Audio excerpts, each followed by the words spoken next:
hari ini hadir di ruangan ini. Pertama-tama marilah kita panjatkan puji syukur kehadirat Allah Subhanahu wa Ta'ala, yang mana atas limpahan rahmatnya kita bisa berkumpul di sini dalam keadaan sehat. Yang kedua, sholawat serta salam tetap tercurahkan kepada junjungan kita Nabi besar Muhammad Sallallahu Alaihi Wasallam. Semoga kita semua mendapatkan syafaatnya di yaumil akhir nanti. Amin ya rabbal alamin. Bapak Ibu, sebelum saya melakukan diseminasi, mari kita melakukan SBT terlebih dahulu supaya acara hari ini tidak terlalu tegang ya. Ya, Bapak Ibu? Ya. Silakan menirukan gaya saya ya. Kita tepuk semangat bersama-sama. Kaget tepuk semangat. Yuk. 1, 2, 3, tepuk semangat.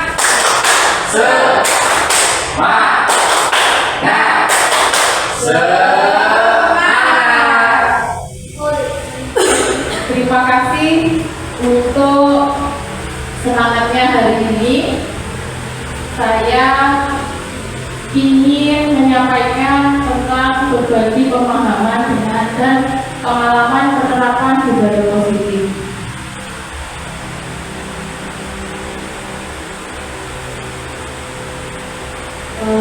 Sebagai pertanyaan pemantik, ada yang tahu budaya positif itu apa? Putri mungkin tahu apa itu budaya positif? Putri?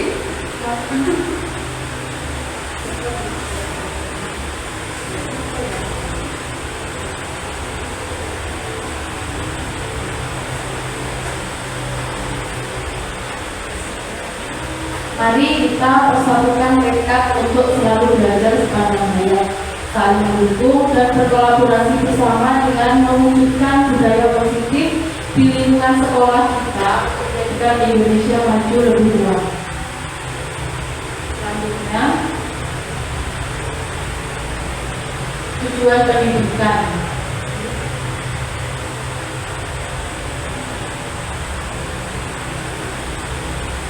KHD atau Ki Hajar Dewantoro menjelaskan bahwa tujuan pendidikan yaitu menuntun segala program yang ada pada anak-anak agar mereka dapat mencapai keselamatan dan kebahagiaan yang setinggi-tingginya, baik sebagai manusia maupun sebagai anggota masyarakat.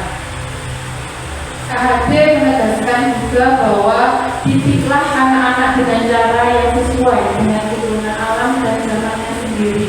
Jadi dulunya mungkin kita sebagai guru hanya berfokus kepada kita sendiri sebagai guru, tetapi di era zaman sekarang kita harus berhamba kepada murid. Maksudnya berhamba kepada murid, kita harus bisa menyesuaikan apa yang ingin dilakukan atau diinginkan murid dalam pembelajaran di kelas. Oke. Selanjutnya, konsep-konsep kunci dalam modul budaya positif. Yang pertama adalah perubahan paradigma belajar. Yang kedua, disiplin positif. Yang ketiga, motivasi perilaku manusia. Yang keempat, kebutuhan dasar. Yang kelima, posisi kontrol restitusi. Yang keenam, keyakinan kelas. Dan yang ketujuh, segitiga restitusi. Selanjutnya, perubahan paradigma belajar. Selanjutnya, perubahan paradigma belajar. Bagaimana seseorang bisa berubah dari paradigma stimulus respon kepada pendekatan teori kontrol. Stephen Covey atau Principle Centered Leadership 1991 mengatakan bahwa bila kita ingin membuat kemajuan perlahan sedikit-sedikit, ubahlah sikap atau perilaku Anda. Jadi sebelum kita melakukan perubahan pada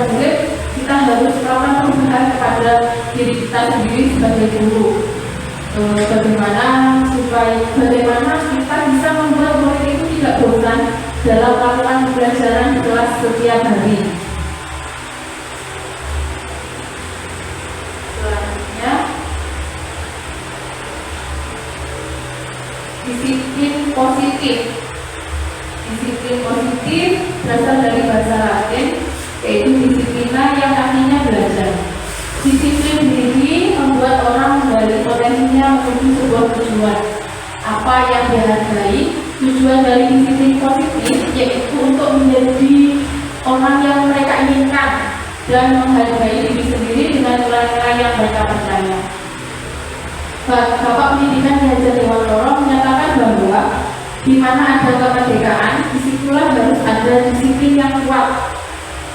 Sungguh disiplin itu bersifat self-disiplin, yaitu kita sendiri yang mewajibkan kita dengan sekeras-kerasnya, tetapi itu sama saja. Sebab jika kita tidak dapat melakukan self-disiplin, wajiblah penguasaan lain mendisiplinkan diri kita. Jadi kita harus mendisiplinkan diri kita sebelum mendisiplinkan murid. Contohnya kita harus datang tepat waktu. Jadi nanti kita bisa memberikan contoh yang baik untuk murid kita di kelas atau di sekolah. Selanjutnya, motivasi perilaku manusia. Mari kita tanyakan ke diri kita sendiri, apakah kita melakukan sesuatu karena adanya dorongan dari lingkungan atau ada dorongan yang lain?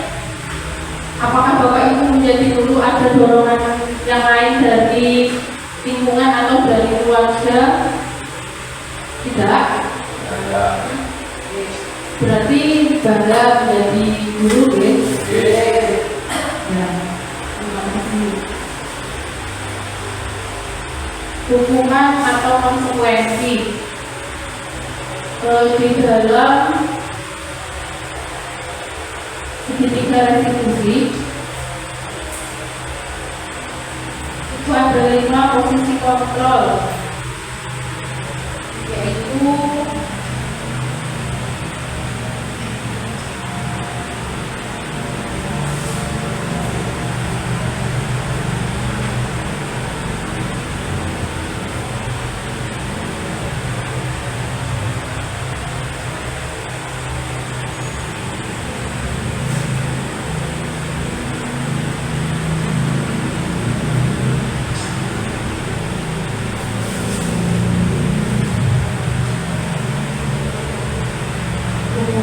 konsekuensi itu beda ya Bapak Ibu.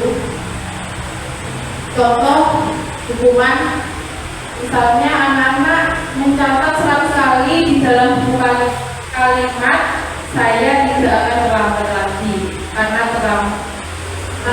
terlambat sekolah itu merupakan hukuman. Sedangkan konsekuensi, contohnya menggantikan kertas tugas teman yang telah dicoret-coret, itu adalah konsekuensi.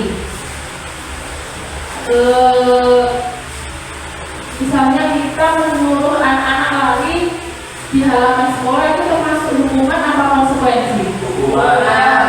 Hukuman karena kita menyuruh anak-anak melakukan pekerjaan, ya, itu berarti. Selanjutnya, apa itu restitusi? Mungkin Bu Putri bisa membacakan restitusi. Restitusi adalah proses menciptakan kondisi bagi murid untuk memperbaiki kesalahan mereka, sehingga mereka bisa kembali pada kelompok mereka dengan karakter yang lebih kuat. Restitusi juga merupakan proses kolaboratif yang mengajarkan murid untuk mencari solusi untuk masalah mereka dan membantu murid berpikir tentang orang seperti apa yang mereka ingin menjadi atau tujuan mulia, dan bagaimana mereka harus memperlakukan orang lain. Terima kasih Bu Putri sudah membacakan 9 ciri-ciri restitusi. Yang pertama adalah bukan untuk menebus kesalahan, namun untuk belajar dari kesalahan. Yang kedua, memperbaiki hubungan. Yang ketiga, tawaran bukan paksaan. Yang keempat, restitusi menuntut untuk melihat ke dalam diri. Yang kelima, restitusi mencari kebutuhan dasar yang mendasari tindakan. Yang keenam, restitusi diri adalah cara yang paling baik. Yang ketujuh, restitusi fokus pada karakter bukan tindakan. Yang kedelapan, restitusi fokus pada solusi. Yang kesembilan, restitusi mengembalikan murid yang berbuat salah pada kelompoknya. Jadi tujuan restitusi itu kita tidak boleh membuang anak secara tanpa menanyakan alasannya. Misalnya ada anak terlambat, itu kita tidak boleh tiba-tiba menghukum anak begitu saja, tapi kita harus menanyakan dulu apa alasan dia terlambat. Seperti itu. Jika ada anak yang tidak mengerjakan PR juga, kita juga harus menanyakan dulu apa alasan dia terlambat dan ya seperti itu ya. Jadi kita tidak boleh langsung menghukum anak. Yang selanjutnya, keyakinan kelas. Mengapa keyakinan kelas? Mengapa tidak peraturan kelas saja? Kalau peraturan kelas itu namanya peraturan, sepertinya tidak fleksibel ya. Itu seperti kita memaksakan anak. Tetapi kalau keyakinan kelas, kita bersama anak-anak menyepakati keyakinan kelas yang ada. Contohnya, tidak buang sampah sembarangan. Itu adalah keyakinan kelas. Terus tidak datang terlambat atau datang tepat waktu, itu adalah keyakinan kelas. Itu adalah contoh dari keyakinan kelas.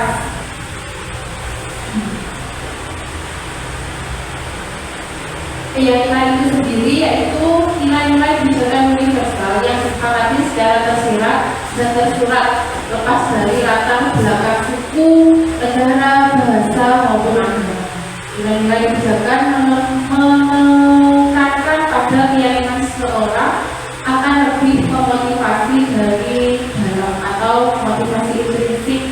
Untuk mendukung motivasi intrinsik, seseorang akan lebih bergerak dan bersemangat untuk menjalankan keyakinannya daripada hanya sekedar mengikuti serangkaian peraturan tertulis tanpa makna. Jadi kita membuat keyakinan kelas itu tidak boleh hanya guru saja yang membuatnya, tetapi kita harus melibatkan siswa di dalam kelas, karena keyakinan kelas itu disepakati oleh guru dan siswa. Jadi harus sama-sama dipatuhi oleh warga kelas itu sendiri, termasuk keyakinan di sekolah. Keyakinan di sekolah kita harus melibatkan pemangku kepentingan seperti kepala sekolah, komite, rekan sejawat, atau wali murid yang ada. Jadi kita membuat keyakinan sekolah seperti apa, seperti itu ya. Selanjutnya, pembentukan keyakinan sekolah atau kelas. Keyakinan kelas bersifat lebih abstrak daripada peraturan yang lebih rinci dan konkret. Keyakinan kelas berupa pernyataan-pernyataan universal. Yang ketiga, pernyataan keyakinan kelas senantiasa dibuat dalam bentuk positif. Yang keempat, keyakinan kelas hendaknya tidak terlalu banyak sehingga mudah diingat dan dipahami oleh semua warga kelas. Yang kelima, keyakinan kelas sebaiknya sesuatu yang dapat diterapkan di lingkungan tersebut. Yang keenam, semua warga kelas hendaknya ikut berkontribusi dalam pembuatan keyakinan kelas lewat kegiatan surah pendapat. Yang ketujuh, bersedia meninjau kembali keyakinan kelas dari waktu ke waktu. Ini contoh keyakinan kelas 4 karena saya guru wali kelas 4, jadi saya membuat keyakinan kelas saya seperti itu. Yang pertama, selalu bersikap positif. Yang kedua, senantiasa menjadi diri terbaik.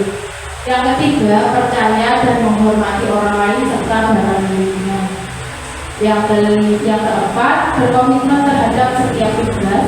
Yang kelima, senantiasa senantiasa membantu itu sudah diubah menjadi kalimat positif. Pertama-tama kita bisa membuat keyakinan kelas itu dengan cara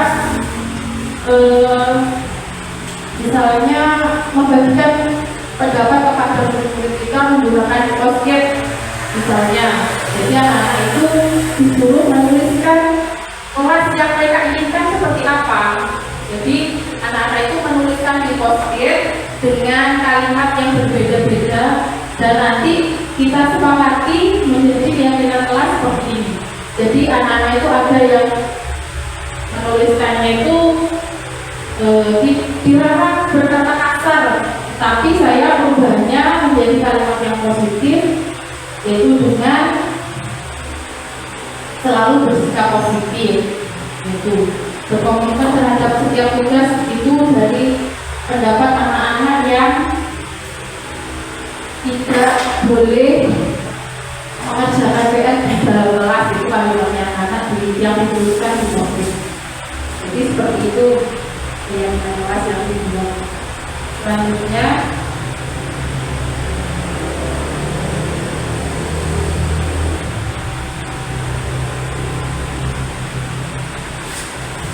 ini bedanya peraturan sama nilai kebajikan yang dituju.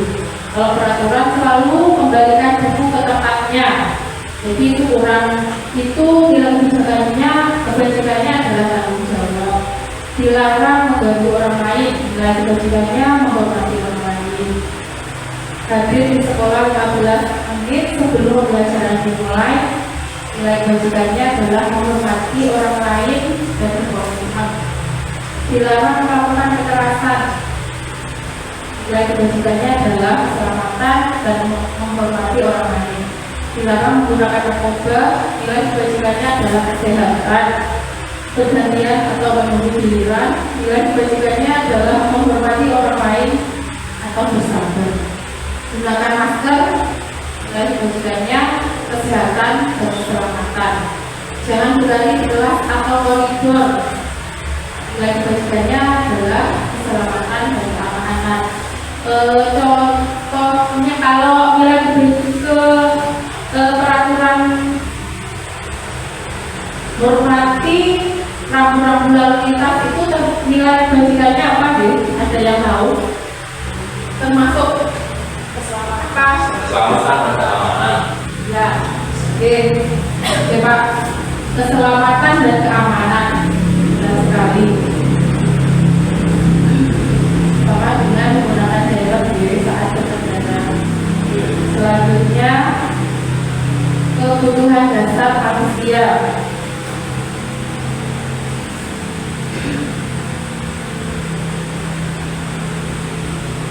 Seluruh tindakan manusia memiliki tujuan tertentu. Semua yang kita lakukan adalah usaha terbaik kita untuk mendapatkan apa yang kita inginkan.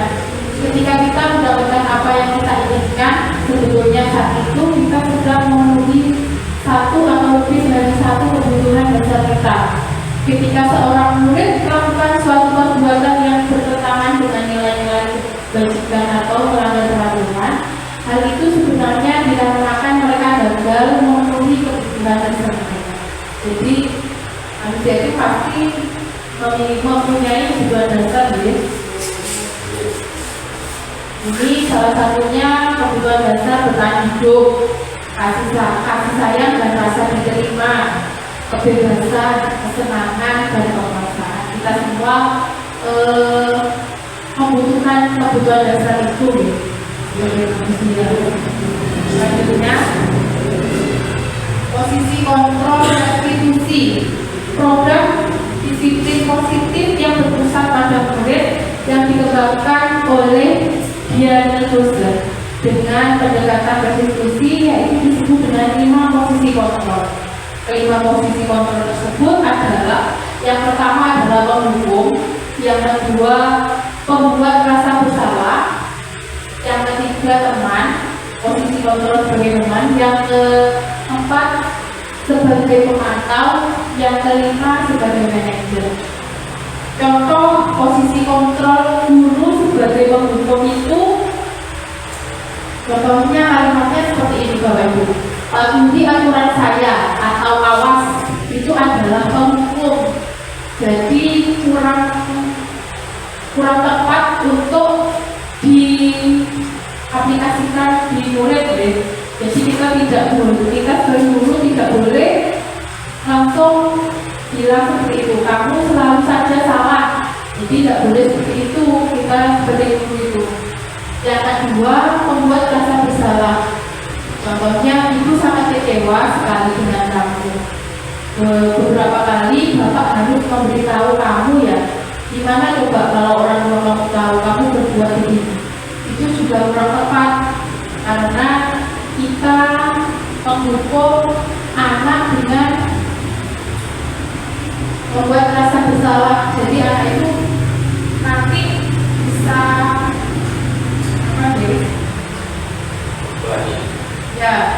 terbebani dengan apa yang kita ucapkan. Yang ketiga, posisi kontrol dulu sebagai teman. Ayo bantulah demi bapak ya. Jadi kata-kata demi bapak ya. Jadi nanti anak-anak itu hubungannya ya, anak-anak itu nanti apa ya, dia melakukan itu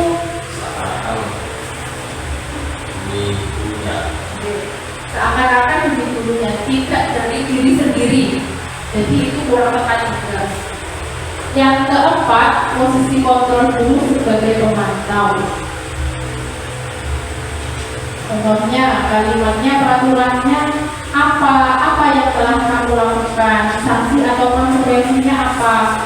Jadi itu juga kurang tepat sebagai pemantau itu. Yang kelima atau yang terakhir adalah sebagai manajer.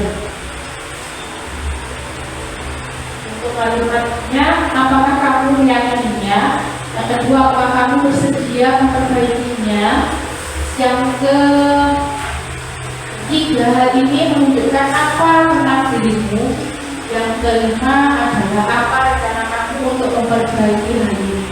Jadi posisi kontrol yang sangat tepat dilakukan di sekolah itu adalah posisi kontrol sebagai manajer.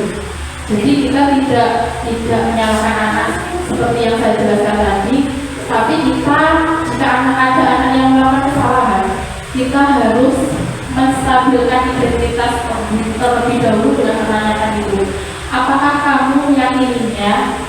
Contohnya seperti itu. Terus apa alasan kamu datang terlambat? Contohnya seperti itu. Terus ditanya lagi keyakinan kelasnya yang kita disepakati tadi, apakah kamu tahu itu melanggar keyakinan kelas yang sudah disepakati? Nanti anak-anak bisa jadi kita itu harus menstabilkan identitas dulu, baru menanyakan keyakinan kelas, lalu itu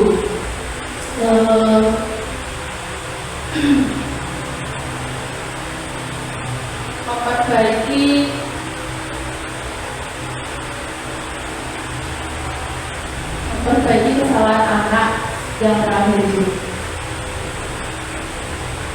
Selanjutnya,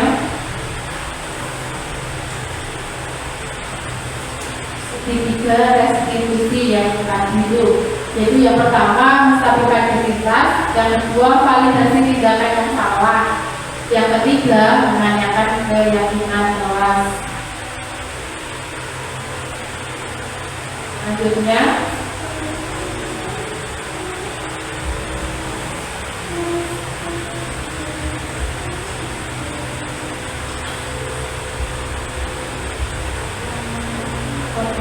segitiga restitusi. Menstabilkan identitas itu contoh kalimatnya, berbuat salah itu tidak apa-apa, tidak ada manusia yang sempurna. Saya juga pernah melakukan kesalahan seperti itu.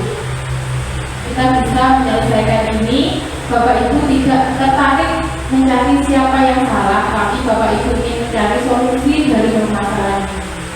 Dan yang terakhir, apakah kamu sedang menjadi teman yang baik buat diri sendiri? Yang kedua, validasi tindakan yang salah. Kita bisa menanyakan itu pada murid dengan menggunakan kalimat, kamu pasti punya alasan Mengapa melakukan hal itu? Kamu patut bangga pada dirimu sendiri karena kamu telah melindungi sesuatu yang penting buatmu. Dan ketiga, menanyakan keyakinan kelas. Apa yang kita percaya sebagai kelas atau keluarga. Yang kedua, apa nilai-nilai umum yang kita telah sepakati. Dan apa bayangan kita tentang kelas yang ideal. Dan yang kamu mau jadi orang yang seperti apa? Berikut saya membuat pelaksanaan segitiga restitusi, yaitu yang pertama, kasus murid tidak mengerjakan tugas atau PR.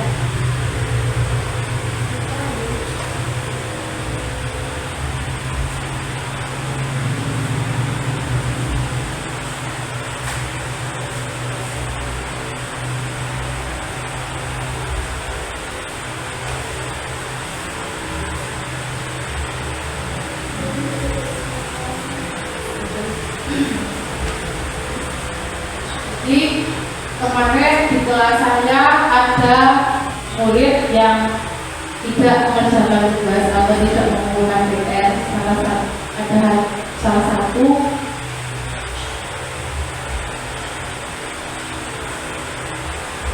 ini hanya sekedar contoh saja bagaimana menangani kasus kepada murid.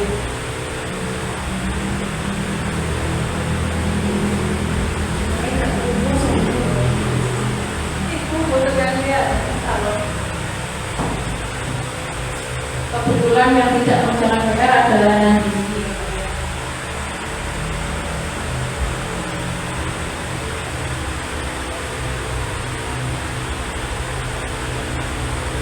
Jadi kita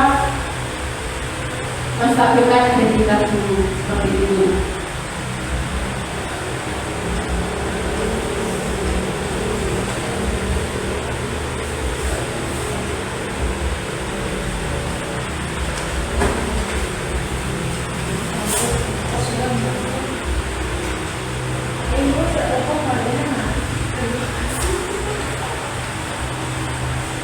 Menstabilkan identitas, kemarin saya menanyakan Nani, apakah kamu tahu bahwa tidak mengerjakan tugas itu merupakan tindakan yang melanggar keyakinan kelas. Jadi dia bisa menjawab dengan keyakinan kelas yang sebelumnya sudah kita sepakati.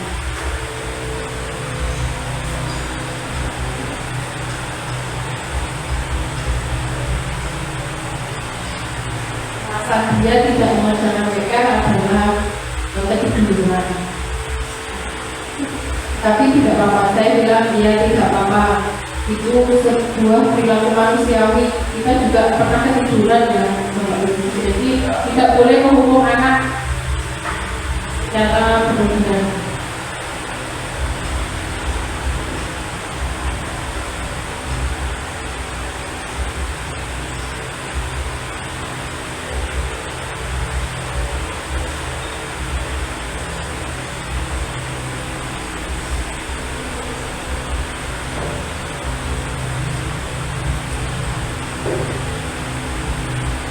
Terima kasih, salam bahagia. Bergerak menggerakkan. Ibu Bapak Guru hebat, Indonesia maju lebih kuat.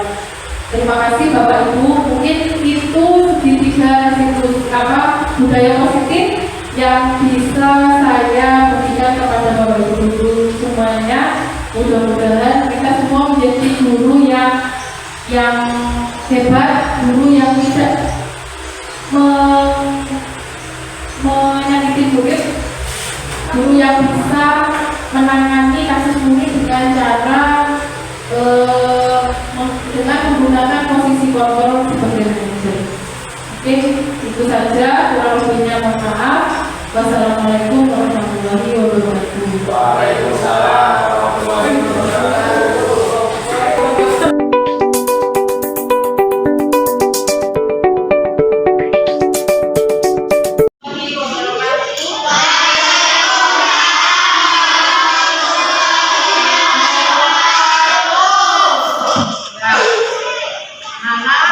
Hari ini kita akan membuat dan keyakinan. Keyakinan kelas atau disebut juga dengan kesepakatan kelas adalah perjanjian atau aturan yang dibuat bersama.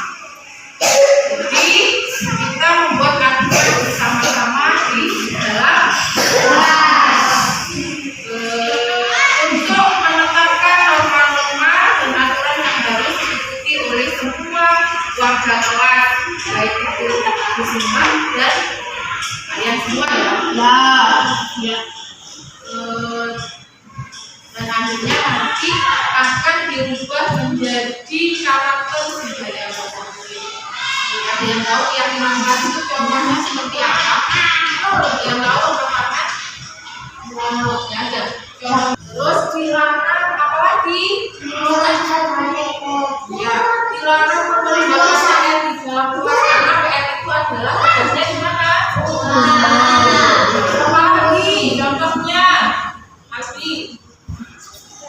Dilarang berkata kepada teman. Itu ya nanti contohnya. Nanti kalian menuliskan keyakinan kelas kalian di posket ini. Nanti digambarkan di depan. Lalu nanti kita buat keyakinan kelas yang kita sepakati bersama. Nanti saya bagikan kita berhayal Silvi maju. Videonya maju. Sampai kapan dulu itu? Sampai rumah.